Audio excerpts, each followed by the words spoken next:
Hey, what's up guys, it's Portuguese DIY Dad, and today we're working on a 2005 E320 Mercedes, and we are changing the AC heater blower motor.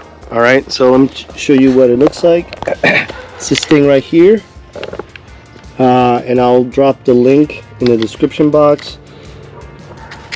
Alright, and it is located right here under the glove compartment. So we're going to remove this. I'm going to tell you exactly what tools you need to remove this, and we're going to swap it out because it's hard to operate a vehicle in the winter with no hot air. So we're going to change it. Alright, quick fix, and it'll save you some time. Here we go. JK. Alright, so we need a T25, and we're going to remove how many screws? One, two. Screw. I see two right here. Alright. Yeah, I think that's about right. Alright.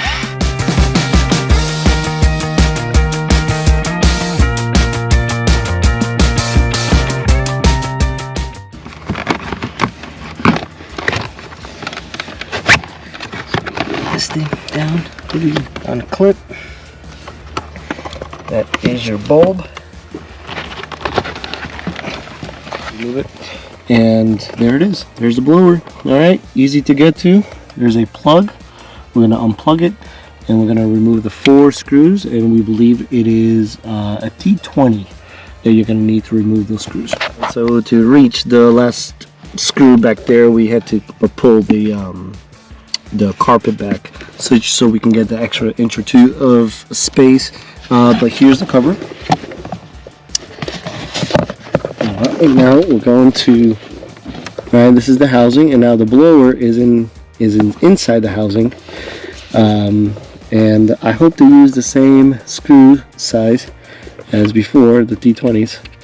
All right, but here we go. We have 4. 1, 2, 3, and 4. All right, here we go. Hard is out. Was it a T20? Yep, T20. T20. So here, look. Oh, yeah. Smooth it is. Yep. Compared to this one. Yeah. Yep. All right. Got to just remove this. Okay. And that's the electrical part here for the motor, and then we'll just plop it in here. You can purchase another one on Amazon if that one's not.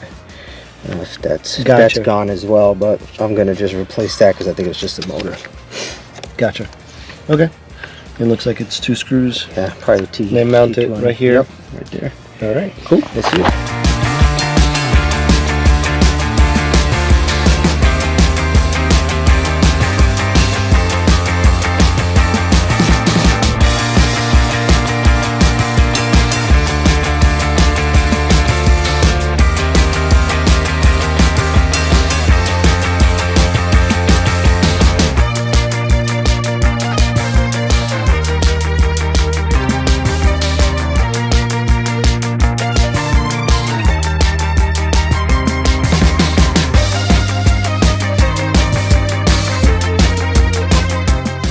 Alright guys, so we have put the blower in, we plugged it in, and now before you put everything back, I would recommend that you test it out. And we turned the car on, and we turned it on, and it is blowing. Nice and strong. Guys, this is the end of the video. Thanks for watching. I hope you are able to do this yourself, and you know, try to see if you can save a couple of $100, maybe $200-300 savings on this project. Like I always say, if I can do it, you can do it. So take care and God bless.